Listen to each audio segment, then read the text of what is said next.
I'm the CEO of SGE International, and I wanted to talk to you today about the 5 things I wish I had known before I became a CEO.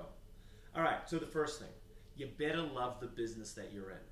Listen, when I first started out, and I've had a few companies and I've been responsible for a few companies along the way, one of my sort of more interesting but unfortunately biggest failures was when I was responsible for a tech company right around 2000, 2001 up there in the Silicon Valley.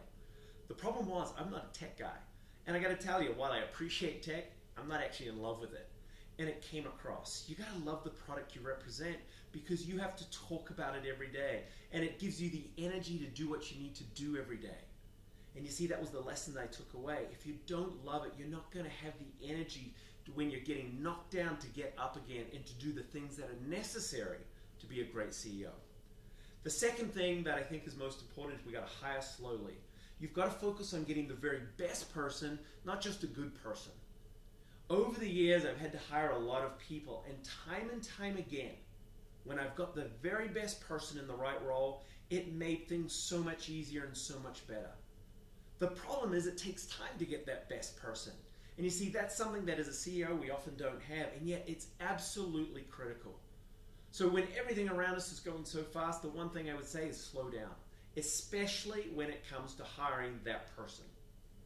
The third thing is you've got to always be willing to have the tough conversations and make the tough decisions as a CEO.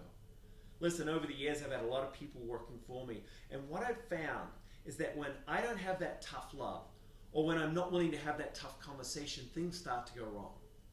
In one of my businesses, I had an operations manager, great guy. But the reality was he was in over his head.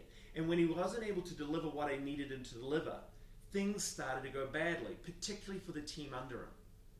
Because they didn't respect his expertise and maybe wasn't putting the right amount of effort in, I lost some really talented people. So I always remember, and I'm probably even more transparent today, that if someone can't deliver the right results or deliver them in the right way, you got to have the tough conversations, and you've got to be willing to make that tough decision. The other thing that I think that I've remembered over the years is that you got to let go of things a little bit. You actually got to let your people fail and succeed on their own. Listen, I've learned if you hire the right people, you set them up for success, give them the training, give them the resources that they need, you just got to let it go. And yet that was kind of hard because when I was younger in some of my first companies, what I found is I couldn't let go. I had to do everything myself. And what I did was I stifled my business and my brand. When I learned to let go, when I learned to trust my people, when I learned that it was okay for them to fail, I found that they would succeed even beyond my expectations. So as a CEO, you gotta let go. And then the fifth thing that I think I've learned, or I wish I'd known, is that as the CEO, you gotta be a little selfish. You got to be selfish about yourself. You've got to invest in yourself, both physically, mentally, spiritually, because no one else is going to.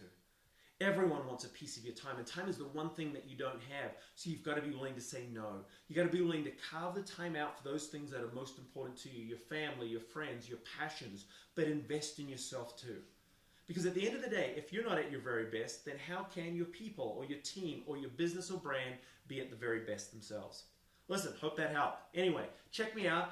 Come and visit me. Connect at shanegreen.com. I have a new book out there called Culture Hacker, which talks about company culture. And as said, if you like what I said or want to reach out, please do so. I'd love to hear from you, and hopefully we get to talk again soon. Cheers.